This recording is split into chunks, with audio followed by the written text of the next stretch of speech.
வணக்கம். நம்ம கையில இருக்கிற போன்ல இருந்து நாம ஓட்டுற எலக்ட்ரிக் கார் வரைக்கும் எல்லாத்தையும் வியக்கிற ஒரு கண்ணுக்கு தெரியாத பவர் இருக்கு இல்லையா? அது எங்க இருந்து வருது?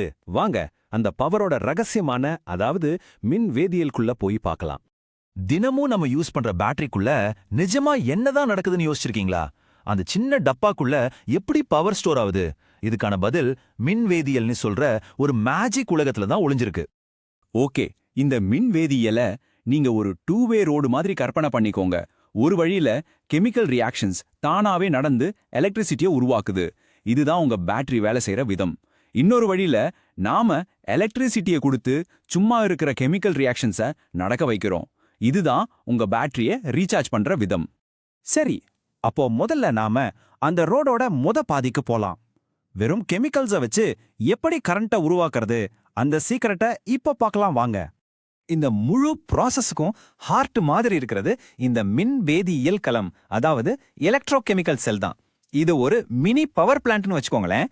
இங்க தான் கெமிக்கல்ஸ் எல்லாம் ஒன்னோட ஒன்னு பேசி எலக்ட்ரான்ஸை அனுப்பி நமக்கு தேவையான கரண்ட்டை உருவாக்குது.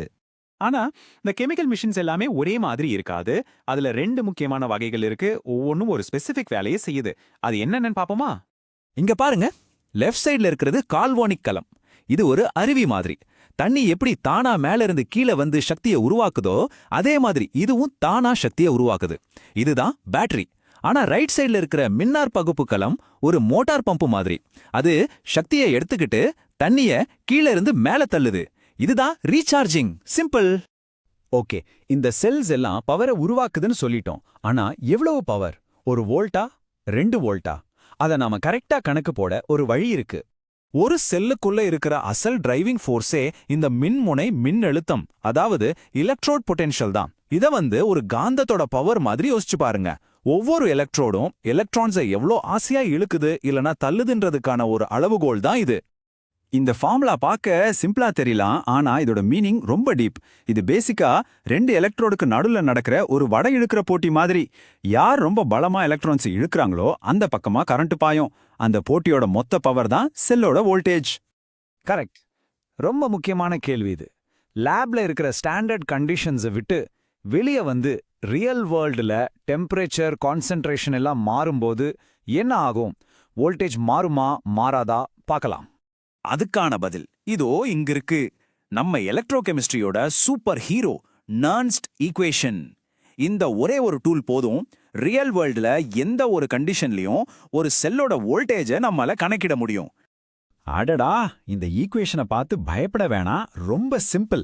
இந்த டிகிரி செல்லுங்கிறது ஸ்டாண்டர்ட் கண்டிஷன்ல இருக்கிற ஒரு பேஸ் லைன் வோல்டேஜ். மற்ற எல்லா டேர்ம்ஸும் ரியல் வேர்ல்டுல டெம்பரேச்சர் மாறும்போது சொல்யூஷனோட கான்சென்ட்ரேஷன் மாறும்போது அந்த வோல்டேஜை எப்படி அட்ஜஸ்ட் பண்றதுன்னு சொல்றதுக்கான ஒரு வழிதான். குறிப்பா அந்த Q, அதுதான் சொல்யூஷன்ல அயன்ஸ் அதிகமா இருக்கா இல்ல கம்மியா இருக்கான்னு பார்த்து வோல்டேஜை மாத்திர முக்கியமான ஆளு. சரி, எலக்ட்ரோட்ஸ் பத்தி பேசிட்டோம். ஆனா கரண்ட் அந்த லிக்விட்குள்ள அந்த சொல்யூஷனுக்குள்ள எப்படி ஒரு இடத்துல இருந்து இன்னொரு இடத்துக்கு போகுது? நீந்தி போகுதா? இல்ல, ஒரு வயருக்குள்ள எலக்ட்ரான்ஸ் ஓடுற மாதிரி இங்க நடக்காது. சொல்யூஷன்ல கரண்ட்டை கொண்டு